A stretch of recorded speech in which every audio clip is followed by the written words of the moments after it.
Assalamualaikum warahmatullahi wabarakatuh. Hello, welcome back to my channel. Bersama aku Ayu Melawati. Kali ini aku mau bahas tentang seleksi kompetensi bidang yang berkaitan dengan keguruan khusus guru bimbingan dan konseling. Ya, terkait dengan teori konseling psikoanalisis. Oke, kita lanjut. Nah, untuk yang belum subscribe, silahkan klik subscribe dan aktifin notifikasinya biar kamu gak ketinggalan updatean aku yang selanjutnya. Nah, oke, kita langsung ya. Untuk yang pertama adalah terkait dengan tokoh dari pengemuka teori konseling psikoanalisa. Tokoh dari teori konseling psikoanalisa adalah Sigmund Freud. Nah, di mana Sigmund Freud ini yang mengemukakan tentang adanya teori konseling psikoanalisa dan dibantu oleh Jung, Adler, Sullivan, Fromm, Harney, Erikson, dan Reng. Nah, oke, di mana Freud ini mengemukakan bahwa konsep dasar dari teori konseling psikoanalisis adalah bahwa kepribadian manusia dideterminasi oleh kekuatan bawah sadar atau ketidaksadaran. Artinya bahwa yang lebih banyak muncul pada kehidupan sehari-hari adalah efek dari ketidaksadaran manusia sehingga diwujudkan dalam kesadaran. Nah, Freud juga mengemukakan bahwa manusia secara esensial bersifat biologis terlahir dengan dorongan-dorongan instinktif. Nah, artinya ini lebih cenderung kepada insting ya manusia itu. Nah, yang kedua, Freud juga mengemukakan semua kejadian psikis ditentukan oleh kejadian psikis sebelumnya. Nah, artinya berkesinambungan antara kejadian psikis yang sebelumnya dengan kejadian psikis yang terjadi saat ini, gitu. Yang selanjutnya adalah kesadaran merupakan suatu hal yang tidak biasa dan bukan merupakan proses mental yang berciri biasa. Nah, di sini artinya kesadaran itu bukan merupakan suatu hal yang biasa, tapi hasil dari proses adanya hal-hal yang terjadi pada ambang ketidaksadaran yang terus dipupuk sehingga menjadi suatu kebiasaan yang muncul pada perilaku yang disadari. Nah, yang selanjutnya adalah pada teori konseling psikoanalisis ini bahwa mengemukakan asumsi perilaku bermasalah, yaitu di mana individu bermasalah digambarkan sebagai seorang yang berada dalam kondisi terbelenggu atau terkekang. Nah, jadi kalau seseorang tuh ada dalam kondisi terbelenggu atau terkekang, itu dianggapnya sebagai seseorang bermasalah, kata teori dari psikoanalisis Sigmund Freud. Nah, kondisi yang membelenggu berupa motif-motif tak sadar, kekuatan-kekuatan irasional yang berada di dalam ketidaksadaran individu sebagai akibat dari terjadinya hambatan dalam pemenuhan kebutuhan psikososial dan kebutuhan psikoseksual pada masa kanak-kanak. Nah, jadi asumsi bermasalah pada perilaku bermasalah yang dikemukakan dari teori psikoanalisis ini mengemukakan adanya motif-motif tidak sadar. Nah, motif-motif tidak sadar itu adalah kekuatan-kekuatan irasional yang berada dalam ketidaksadaran. Artinya, kalau manusia mengalami perilaku-perilaku atau motif-motif ketidaksadaran seperti kekuatan-kekuatan yang irasional dalam pikirannya atau yang tidak masuk logika dalam pikirannya terus didominasi oleh kekuatan irasional itu, maka kekuatan irasional tersebut akan muncul pada perilaku yang disadari. Nah, kekuatan irasional ini muncul karena tidak terpenuhinya kebutuhan-kebutuhan psikososial dan psikoseksual pada masa kanak-kanak gitu ya. Nah, jadi yang pada masa kanak-kanaknya tidak terpenuhi kebutuhannya, kebutuhan psikoseksual dan psikososialnya, maka akan muncul perasaan-perasaan atau pikiran-pikiran irasional yang terus dipupuk hingga ia besar, sehingga saat ia besar pemupukan hal-hal irasional yang muncul pada ambang ketidaksadaran tersebut dimunculkan pada saat dia sudah besar dan diwujudkan dalam perilaku sadar gitu. Tujuan konseling psikoanalisa dari Sigmund Freud ini adalah satu, membawa klien dari dorongan-dorongan yang ditekan ketidaksadaran yang mengakibatkan kecemasan ke arah perkembangan kesadaran intelektual. Nah, jadi di sini ditekankan bahwa dorongan-dorongan yang berada di bawah ketidaksadaran itu yang hasil dari pemupukan masa kanak-kanak yang tidak terpenuhi dari kebutuhan psikososial dan psikoseksualnya itu, nah, akan disadarkan atau dikembangkan dengan cara melalui konseling ini disadarkan dengan proses intelektualnya gitu ya. Nah, yang kedua, menghidupkan kembali masa lalu klien dengan menembus konflik yang di refresh. Jadi dalam proses psikoanalisa ini konselingnya yang sangat lama ya menurut aku. Nah, di situ kita akan menghidupkan kembali si klien, di mana klien yang awalnya semua pikirannya penuh dengan perasaan dan pemikiran irasional, dibangunkan kembali pemikiran-pemikiran irasional tersebut dan diarahkan agar klien mau mengemukakan perasaan-perasaan irasional itu yang menyebabkannya itu apa, sehingga membuat klien itu memupuk perasaan irasional lebih lama sampai ia besar. Nah, setelah klien mengemukakan semua perasaan irasionalnya akibat tidak terpenuhi kebutuhan psikososial dan psikoseksual di masa kanak-kanaknya, sehingga di situ konselor bisa memahami apa penyebab dari perilaku irasional yang dilakukan saat ini gitu. Nah, jadi itu adalah fungsinya merepress apa yang telah terjadi, sehingga nanti dari perilaku irasional tersebut bisa dijuruskan bahwa kita mengajaknya untuk mengendalikan ke dalam perilaku-perilaku yang rasional. Yang selanjutnya adalah tujuan konseling berikan kesempatan kepada klien untuk menghadapi situasi yang selama ini ia gagal mengatasinya. Nah, jadi kan waktu kanak-kanak tersebut, nah ada pikiran-pikiran irasional yang dipupuk hingga saat ini, kemudian ia secara sadar melakukan hal yang memang sudah menjadi kebiasaan atau ketidaksadaran yang muncul itu dilakukan secara sadar gitu akhirnya setelah besar. Nah, sehingga ia dimunculkan kembali pada pikiran dan perasaan tersebut dalam menghadapi peristiwa atau situasi yang sama saat ia dulu pada saat kanak-kanak dengan masa saat ini, situasinya, kondisi peristiwanya yang sama, sehingga klien tersebut akan dihadapkan pada situasi yang sama. Di situ akan diajarkan bagaimana cara mengatasinya gitu. Nah, deskripsi proses konseling dalam teori psikoanalisa ini adalah proses konseling difokuskan pada usaha menghayati kembali pengalaman-pengalaman masa kanak-kanak. Nah, jadi masa kanak-kanaknya terus dihayati, direpress gitu. Prosesnya seperti apa sehingga membentuk pikiran-pikiran irasional dari seorang klien ini gitu ya. Nah, yang selanjutnya adalah pengalaman masa lalu didata, masa lampau didata, dianalisis dan ditafsirkan dengan tujuan untuk merekonstruksi kepribadian.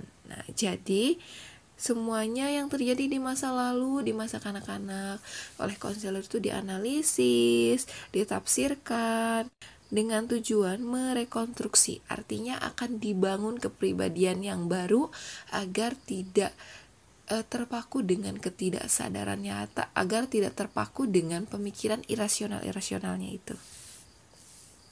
Nah, jadi menekankan dimensi afektif dalam membuat pemahaman ketidaksadarannya adalah bentuk sikap dalam membuat pemahaman ketidaksadarannya. Jadi, menekankan bentuk sikapnya dalam pemahaman tersebut, di mana konselor nanti dilihat sikap-sikapnya saat itu ketika ia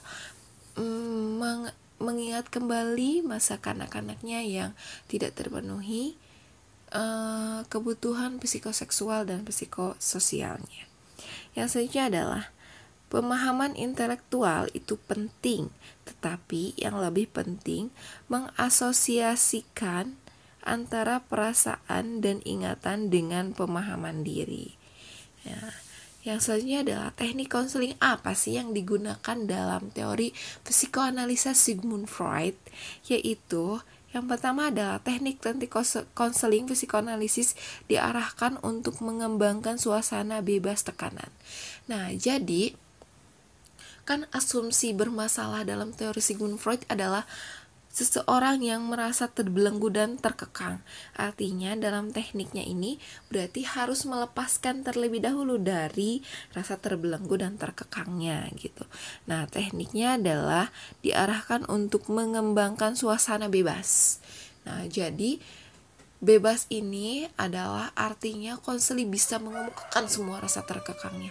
Dengan semua rasa terkekang itu terungkapkan, maka sedikit demi sedikit akan memupuk rasa bebas dari rasa terkekang tersebut. Kemudian selanjutnya adalah dalam suasana bebas itu klien menelusuri apa yang dapat dan tidak dapat pada tingkah lakunya dan mengarahkan diri untuk membangun tingkah laku yang baru. Nah, yang kedua adalah dalam suasana bebas itu klien menelusuri apa yang tepat dan tidak tepat pada tingkah lakunya dan mengarahkan diri untuk membangun tingkah laku yang baru. Nah, di sini terapetiknya. Jadi, ketika konselor sudah mengemukakan semua perasaan terbelenggunya yang ada dalam pemikiran tidak sadar tersebut, maka konselor memberikan pengarahan kepada konselor sehingga konseli menyadari apa tingkah lakunya yang tidak tepat yang dilakukannya masa-masa sebelumnya dengan tingkah laku yang saat ini dipikirnya akan lebih tepat, sehingga konseli membangun tingkah laku baru yang dianggapnya adalah lebih tepat, tentunya dengan pengarahan konselor ya. Nah, selanjutnya adalah ada 5 teknik dasar dalam konseling psikoanalisis, yaitu asosiasi bebas, interpretasi, analisis mimpi, analisis resistensi, dan analisis transferensi. Nah, ini adalah teknik-teknik konseling yang khusus yang dilakukan dalam teori konseling psikoanalisis. Kemudian adalah peran konselor dalam konseling psikoanalisis ini adalah membantu konseli menemukan kesadaran diri, kejujuran dan hubungan pribadi yang efektif, dapat mengatasi kecemasan dengan cara realistis, dan dapat mengendalikan tingkah laku impulsif dan irasional. Nah, peran konselor di sini yang membantu konseli agar dia mampu membentuk hubungan pribadi yang efektif, mengatasi kecemasannya, kemudian dapat melakukan tindakan yang realistis gitu ya, dengan mengendalikan tingkah laku yang irasional. Nah, yang selanjutnya adalah apa sih kelebihan dan kekurangan dari teori psikoanalisis ini? Yang pertama adalah kelebihannya. Konsep teoretik psikoanalisis memberi wawasan penting tentang periode krusial dalam masa kanak-kanak sebagai cetak biru kepribadian anak. Ini membawa implikasi penting untuk pendidikan. Nah, benar sekali. Jadi kelebihannya adalah dari teori ini bahwa pada masa kanak-kanak itu adalah proses pencetakan suatu kepribadian anak. Jadi disitulah pada implikasinya penting untuk pendidikan. Artinya pada proses kanak-kanak, masa kanak-kanak itu ditekankan bahwa pengembangan kepribadian itu harus terus dipupuk agar kepribadiannya itu terbentuk secara baik dan rasional gitu ya. Nah, untuk kekurangannya yaitu konseling dengan teori psikoanalisis membutuhkan waktu yang lama dan banyak dan biaya mahal. Ya, benar sekali, karena ini adalah untuk membangun kembali kepribadian baru dari memunculkan atau merefresh kembali ketidaksadaran yang seseorang alami. Itu membutuhkan waktu yang sangat lama untuk mengemukakan kecemasannya, karena itu butuh analisis yang sangat mendalam gitu untuk menafsirkan mengapa kejadian ini menjadi irasional, memupuk pemikiran irasional pada konseli gitu ya. Nah, konseling dengan teori psikoanalisis membutuhkan terapis yang terlatih untuk memahami dinamika psikis klien serta untuk secara jitu mampu menerapkan metode asosiasi bebas, analisis mimpi, mengembangkan hubungan transferans, dan melakukan analisis transferan. Nah, jadi ini tuh butuh terapis yang benar-benar terlatih gitu. Nggak bisa terapis yang abal-abal yang asal jadi gitu ya. Karena di sini terapisnya itu harus mengetahui bagaimana proses pelaksanaan teknik asosiasi bebas, analisis mimpi, pengembangan hubungan transparan, dan melakukan analisis transparan gitu. Nah, contoh penerapannya yaitu membantu konseling menemukan kesadaran diri, kejujuran dan hubungan pribadi yang efektif, dapat mengatasi kecemasan secara realistis dan dapat mengendalikan tingkah laku impulsif dan irasional ya. Oke, kita lanjut bahwa pada teori konseling psikoanalisis ini memiliki konsep kunci struktur kepribadian, yaitu antara the id, the ego, dan the superego.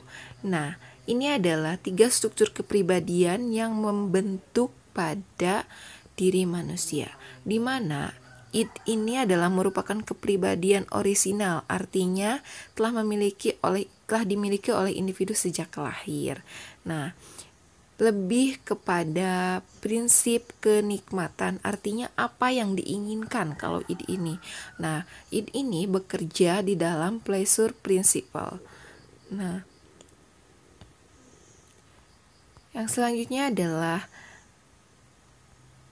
the ego. Nah, the ego ini adalah penengah antara id dan superego, di mana ego ini bisa merealisasikan apa yang diinginkan oleh id menjadi kenyataan.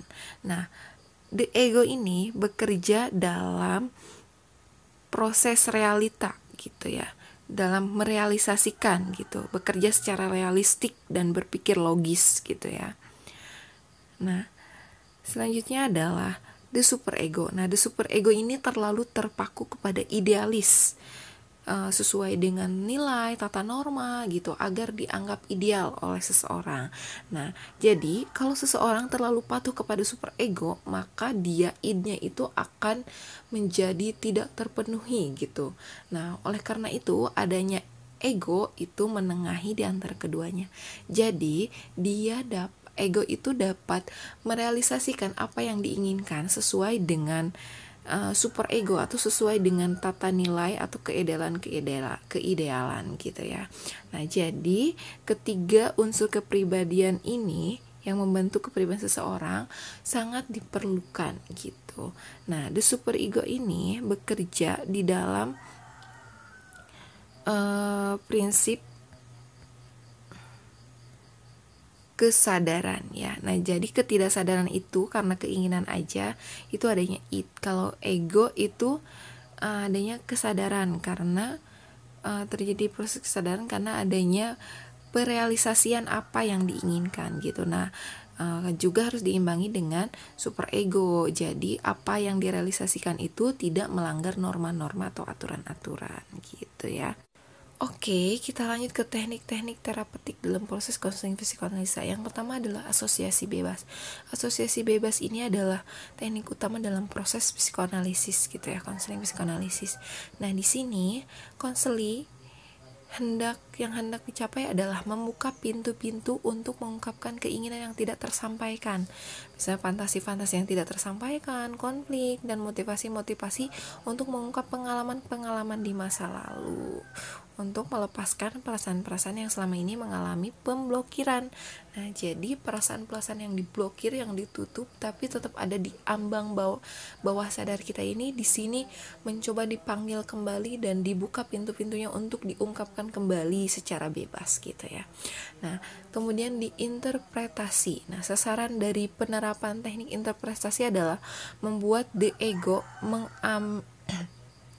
mengasimilasikan material baru dan mempercepat proses-proses membuka material-material yang tidak disadari.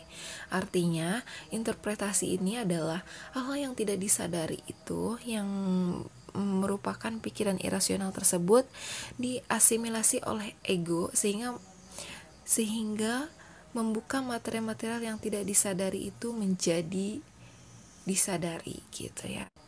Yang ketiga adalah analisis mimpi. Sasaran dari penerapan teknik analisis mimpi adalah membuka material tidak disadari dan memberi klien insight atas problem-problem yang tidak terselesaikan. Analisis dan interpretasi resisten. Resisten merujuk pada segala ide, sikap, perasaan, atau tindakan yang memelihara status ego, yang menghalangi kemajuan proses konseling dan mencegah klien dari pengungkapan material yang tidak disadari. Sasaran dari penerapan interpretasi adalah resisten adalah membantu klien menyadari alasan-alasan resistensi yang terjadi pada klien sehingga klien mampu menghadapinya. Jadi resistensi ini merujuk pada ide, sikap, perasaan, dan tindakan yang memelihara status ego gitu ya. Yang kelima adalah analisis dan interpretasi transparan. Sasaran yang hendak dicapai dari penerapan analisis transparan adalah membantu klien mencapai peningkatan kesadaran dan perubahan kepribadian. Nah, oke, kita lanjut ke evaluasi soalnya ya. The id merupakan komponen kepribadian yang A. merupakan representasi dari nilai-nilai moral yang ada di masyarakat. B. merupakan tempat bersembunyinya kecerdasan. C. berada di ketidaksadaran. D. memiliki peran penting terjadinya gangguan perilaku manusia. Nah, tadi kan kita udah tahu ya bahwa id itu adalah adanya di ambang ketidaksadaran. Yang diagram itu loh yang aku bilang tadi, ketidaksadaran itu adanya di id, kemudian kesadaran itu adanya di ego dan di superego. Yang kedua adalah, jadi nomor 1 itu jawabannya apa teman-teman? Jawabannya adalah C, berada di ketidaksadaran. Nah, lanjut ke nomor 2 ya. The ego bekerja dengan prinsip A. Pressure principle, B. reality principle, C. kesempurnaan, D. keseimbangan. Nah, tentu teman-teman tahu dong, kan tadi udah aku jelasin kalau ego itu adanya di perealisasian, jadi reality ya. Jadi jawabannya adalah B. Nah, kalau yang C ini kesempurnaan adanya di superego ya. Pressure principle adanya di ketidaksadaran, artinya di the id gitu ya. Nah, jawabannya berarti adalah B ya. Lanjut ke nomor 3, teknik analisis mimpi yaitu A. bertujuan untuk mengungkap mimpi-mimpi yang dialami klien saat tidur. B. berguna untuk mengungkap material tidak disadari. C. dilakukan sebelum diterapkan teknik asosiasi bebas. D. berguna untuk mengungkap material yang disadari dan tidak disadari. Oke, jadi jawabannya tentu ya kita udah tahu dong kalau analisis mimpi adalah berguna untuk mengungkap material-material yang tidak disadari. Jadi jawabannya adalah B. Ya, benar. Yang keempat adalah, menurut pandangan teori konseling psikoanalitik, A. manusia adalah bebas berkehendak. B. manusia mampu membuat perencanaan tetapi realisasinya tidak tentu sesuai rencana. C. manusia dikendalikan oleh kekuatan-kekuatan luar. D. manusia dikendalikan oleh motif-motif tak sadar. Jadi jawabannya adalah D. Karena teori konseling psikoanalitik ini lebih menekankan bahwa adanya manusia itu perilakunya dikendalikan oleh motif-motif tidak sadar atau kejadian-kejadian peristiwa di masa kanak-kanak yang tidak disadari sehingga dipupuk menjadi motif-motif yang tidak disadari, dan itu diwujudkan dalam perilaku yang disadari gitu. Nah, jadi nomor 5 adalah tujuan yang hendak dicapai melalui konseling dengan teori psikoanalitik adalah A. Memperkuat the id, B. Memperkuat the ego, C. Memperkuat the superego, dan D. Memperkuat kepribadian. Jadi jawabannya adalah memperkuat the ego, karena the ego itu adalah merealisasikan apa yang diinginkan sesuai dengan superego gitu ya. Kalau memperkuat the id berarti memperkuat keinginan dan tidak direalisasikan, dan itu nggak boleh. Kalau memperkuat superego itu terlalu idealis banget gitu, sulit manusia mencapai itu semua ya. Nah, kalau memperkuat kepribadian ini hanya jawaban pengecoh aja gitu. Jadi jawaban yang benar adalah memperkuat the ego gitu ya. Nomor 6, terjadinya hubungan transparan klien terhadap konselor dalam konseling psikoanalitik adalah perlu dipertahankan, karena tadi yang udah dijelaskan bahwa proses transparan adalah proses di mana konseli dapat mengungkapkan semua yang terjadinya di masa lalu. Jadi ditransparankan gitu ya. 7. Sumbangan utama pendekatan konseling psikoanalisis terutama pada A. Bervariasinya teknik konseling yang diciptakan, B. Kesediaan klien menjalani proses konseling yang boleh jadi memakan waktu lama, C. Konsep ketidaksadaran, D. Konsep pengembangan kepribadian. Nah, jadi jawabannya adalah C. Konsep ketidaksadaran, karena konseling psikoanalisis ini banyak menyumbangkan di bahwa proses ketidaksadaran seseorang itu adalah sesuatu yang lebih besar daripada proses kesadaran gitu ya. Nomor 8, ketika konselor melakukan konseling dengan pendekatan psikoanalitik, dasar asumsi diagnosis masalah yang menjadi pegangan kerja konselor adalah A. Klien memiliki masa lalu yang kelabu, B. Kepribadian klien dibelenggu oleh material-material yang disadari, C. Klien ingin memperbaiki kepribadian tetapi tidak tahu bagaimana cara melakukannya, D. Kepribadian klien dibentuk pada masa kanak-kanak terutama pada 6 tahun pertama. Nah, jadi diagnosis bermasalah ini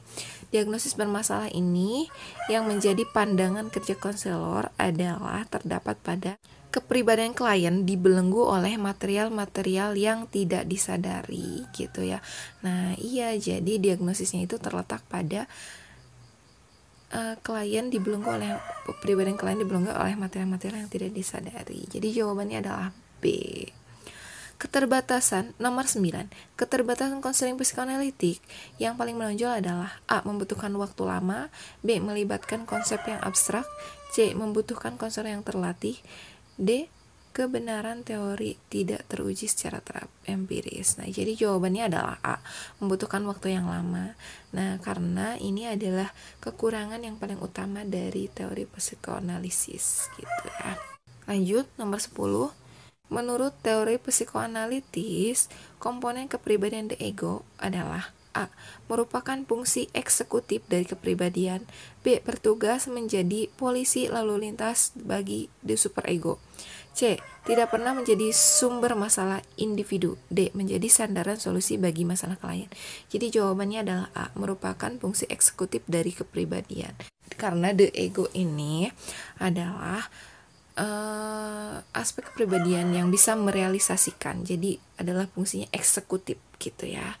Oke, kita udah menjawab 10 soal dan kalian udah bisa menguasai teori psikoanalisis ini dengan video yang aku buat. Oke, semoga video ini bermanfaat ya untuk kalian, dan semoga kita yang mau tes SKB bisa lulus dengan skor yang tinggi sehingga kita bisa menjadi CPNS tahun ini. Oke, sampai jumpa nanti.